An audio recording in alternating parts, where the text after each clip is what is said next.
ప్రతిమ మీ ముంగిట్లోనే అనే నినాదంతో ప్రతిమ వైద్య విజ్ఞాన సంస్థ మరియు ప్రతిమ ఫౌండేషన్ మారుమూల గ్రామాలకు అక్కడి ప్రజల అవసరాన్ని గుర్తించి అనేక కార్యక్రమాలు చేపడుతున్నారు. ఈ కార్యక్రమంలో రాజన్న సిరిసిల్ల జిల్లా వేములవాడ టౌన్ బ్రాహ్మణ సంఘం గౌరవ అధ్యక్షులు ప్రతాప రామకృష్ణ సభ్యులు మంచినీటి సమస్య గురించి డాక్టర్ చెన్నమనేని వికాస్ దృష్టికి తీసుకురావడం జరిగిందన్నారు. వారి అభ్యర్థనకు స్పందించి ఉచిత మంచినీటి శుద్ధ జల కేంద్రాన్ని డొనేట్ చేయడం జరిగింది. ఈ కార్యక్రమంలో ముఖ్య అతిథి ప్రముఖ రేడియాలజిస్ట్ బీజేపీ రాష్ట్ర నాయకులు వేములవాడ నియోజకవర్గ ఇన్ఛార్జ్ డాక్టర్ చెన్నమనేని వికాస్ గౌరవ అధ్యక్షులు ప్రతాప రామకృష్ణ హాజరై శుద్ధ జల కేంద్రాన్ని ప్రారంభించడం జరిగింది. డాక్టర్ చెన్నమనేని వికాస్ మాట్లాడుతూ వేములవాడ టౌన్లోని బ్రాహ్మణ సత్రంలో బాటిల్ ప్లాంట్ ప్రారంభించడం జరిగిందని, వేములవాడ నుండి సనాతన ధర్మం బలపడాలన్నారు. సనాతన ధర్మ పరిరక్షణ ఎంతో అవసరమని, సనాతన ధర్మంపై ఎన్నో దాడులు జరుగుతున్నాయని ఆవేదన వ్యక్తం చేశారు. అనంతరం వేములవాడ రూరల్లోని మర్రిపల్లి గ్రామంలో జిల్లా స్థాయి క్రికెట్ టోర్నమెంట్ ని చెన్నమనేని వికాస్ మరియు బీజేపీ జిల్లా అధ్యక్షులు ప్రతాప రామకృష్ణతో కలిసి ప్రారంభించారు. ఈరోజు వేములవాడలో బ్రాహ్మణ సంస్థలో వాటర్ ప్లాంట్ ప్రారంభించడం జరిగింది. అది అందరూ పెద్ద ఎత్తున తరలి వచ్చారు.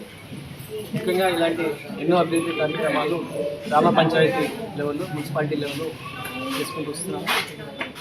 గ్రామ పంచాయతీలు, మున్సిపాలిటీలు స్వావలంబన, స్వపరిపాలన విషయం బాగుందంటే అధికారాలు, నిధులు, ఫంక్షనరీస్ ఎక్కువ రావాలి. అదే మహాత్మా గాంధీ గారి కళ స్థానిక సంస్థలు బలోపేతానికి ఎంతో కృషి చేసి గ్రామ స్వరాజ్ వచ్చినప్పుడే మరి రామరాజ్యం వచ్చిందని వాళ్ళు చెప్పడం జరిగింది. అదే కోలో మనందరం ముఖ్యంగా ప్రభుత్వం స్థానిక సంస్థలు ఇప్పుడు ఎలక్షన్స్ ఇంకా రావాలి, లేట్ అయినాయి. అవన్నీ త్వరగా చేస్తేనే ఇప్పుడు గ్రామాలలో సర్పంచులు లేరు, వాళ్ళ అభివృద్ధి కార్యక్రమాలు ఎన్నో కుంటుపడుతున్నాయి. వాళ్ళ పెండింగ్ బిల్స్ కూడా క్లియర్ చేయాలి. అది మున్సిపాలిటీలో కూడా వచ్చే అధికారాలు, నిధులు బదిలీ కావాలి.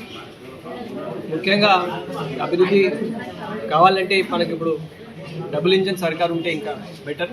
కేంద్రంలో ఒకే ప్రభుత్వం, స్టేట్లో ఒకే ప్రభుత్వం ఉంటే అభివృద్ధి బాగా జరుగుతుంది. మరి ఈ మధ్య కాలంలోనే మరి మహారాష్ట్రలో ఎన్నికలు అయినాయి. నిన్ననే ప్రభుత్వం కొలువుదీరింది. ఫడ్నవీస్ గారు మరోసారి ముఖ్యమంత్రి అయ్యారు. అది నరేంద్ర మోడీ గారి నినాదం ఏక్ హై తో సేఫ్ హై.